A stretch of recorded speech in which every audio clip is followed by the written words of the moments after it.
आहे। या एकांकिकेचे नाव आहे कवितेची ओळख। याचे लेखन शारदा दराडे या लेखिकेने केले आहे। तर मी तुम्हाला या सर्व पात्रांची ओळख करून देण्यासाठी इथे उभी आहे। तर मुख्य आजोबाच्या भूमिकेत आहे फुले मोरे।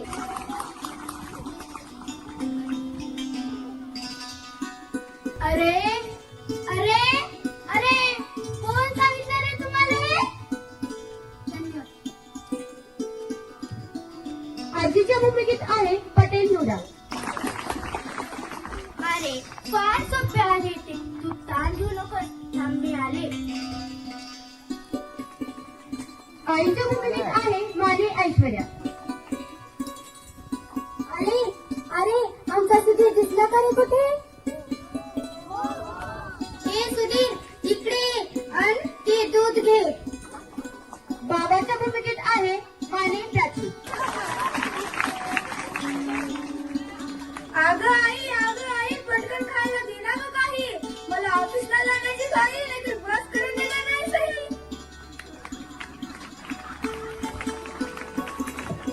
ताईच्या भूमिकेत आहे उलमुलगे श्रुती।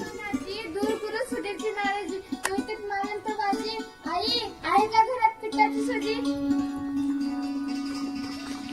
आणि सुधीरच्या भूमिकेत आहे मुळे संध्या। मला तर या शाळेचा वैतागच आलाय, आता नको ही शाळा, नको हा अभ्यास, मी चाललोय तू। सुधीर हा 7वीत शिकणारा मुलगा असतो।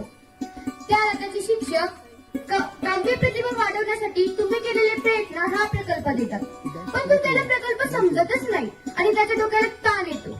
म्हणून तो त्याच्या घरच्यांना विचारतो, तुम्ही मला मदत कराल का?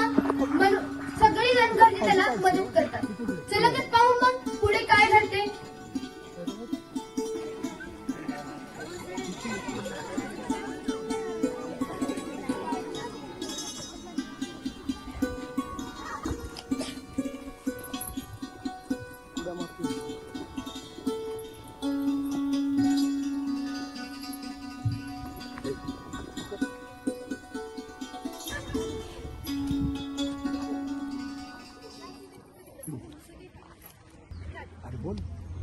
कोण? अरे सुधीर केव्हा आलास? आजचा प्रवेश असा शांत कसा? आजोबा काव्य प्रतिभा वाढवा म्हणजे काय हो? कोणी सांगितलं रे तुला हे? आज शाळेत पाहिजे आम्हाला काव्य प्रतिभा वाढवण्यासाठी तुम्ही केलेले प्रयत्न हा प्रकल्प मला स्थान चालाय।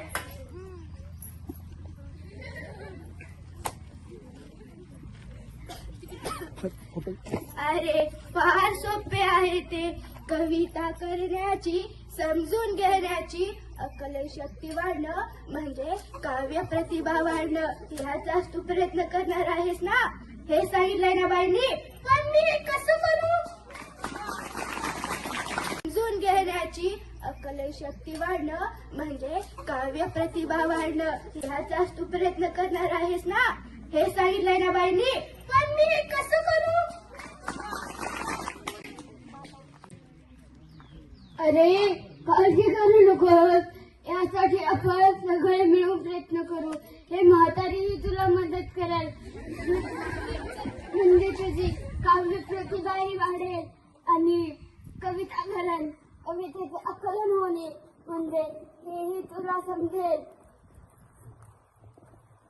तुम्ही काय प्रयत्न करणार? आपण आजपासून कवितेत संभाषण करायचं। तो कागदावर उतरून घेईल, म्हणजे त्याला कविताही समजेल आणि त्याचा प्रकल्पही पूर्ण होईल।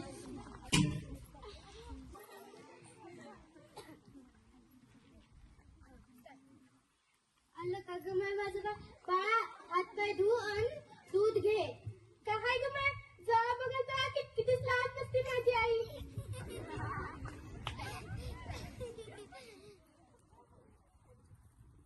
आजी मी कागद आणि पेन घेतो, आपण आता सुरुवात करू।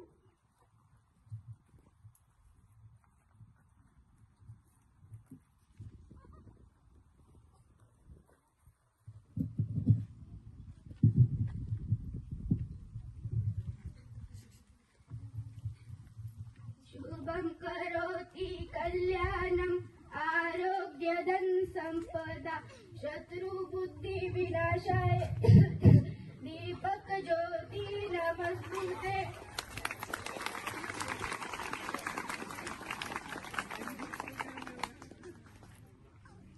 घरात लावते साजवात भाजी करते कांद्याची पात.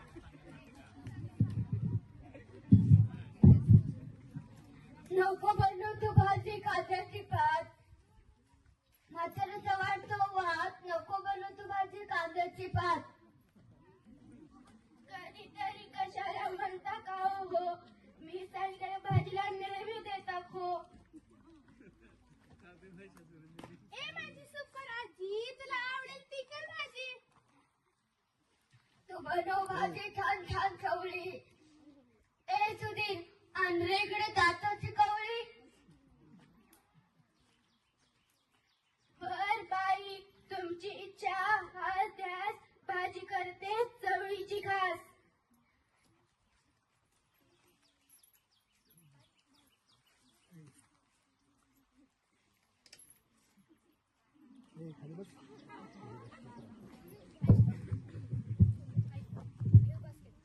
अगं आई पटकन ते खायला काही.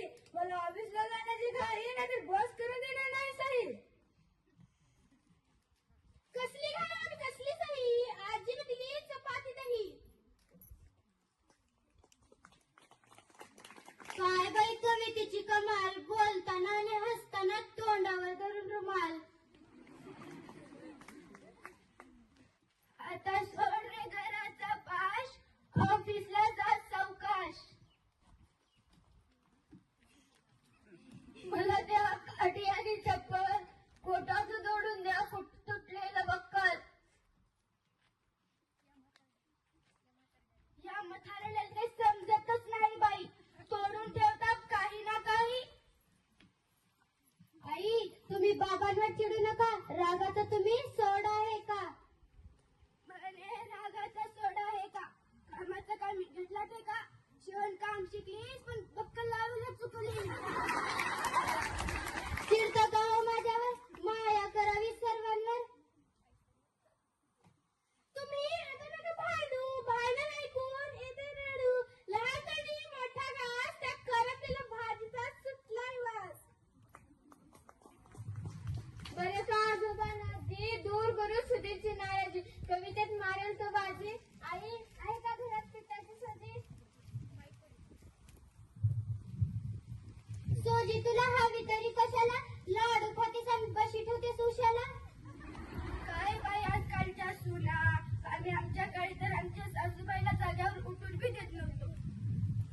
चला सगळेजण जेवण करू. चवळीच्या भाजीवर ताव मारू.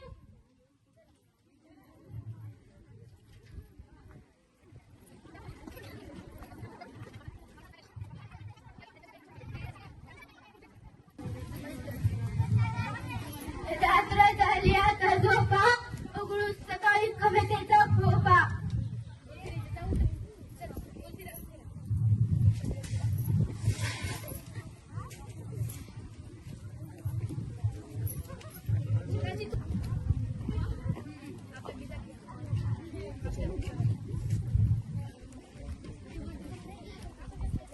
सूर्य उगवला. चिमण्या उडाल्या. सगळ्यांच्या आंघोळी झाल्या.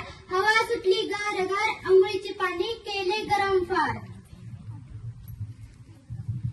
सुधीर आंघोळ कर पटकन, नाश्ता कर चटकन, उशीर झाला तुला झटपट आवर मुला.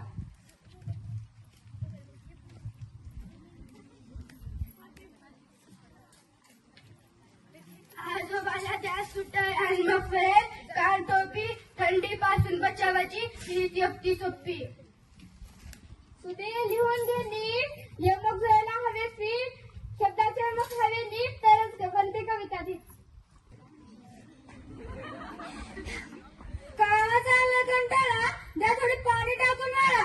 कमीत कमी नंतर वाळा. अगोदर शिऱ्यासाठी रवा चळा. मदत घे, आई बापाने काही शिकवले का नाही. जा तिकडं नवरा हात मारताय.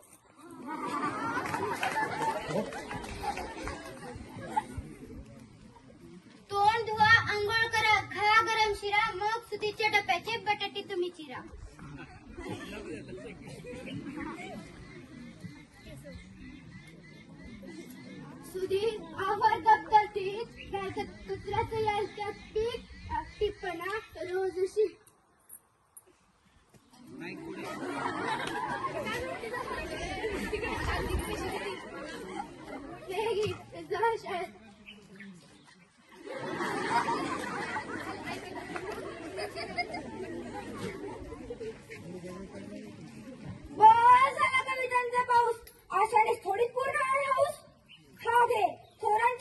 कवितेचा माळा वाचून लागेल तुला कवितांचा लळा.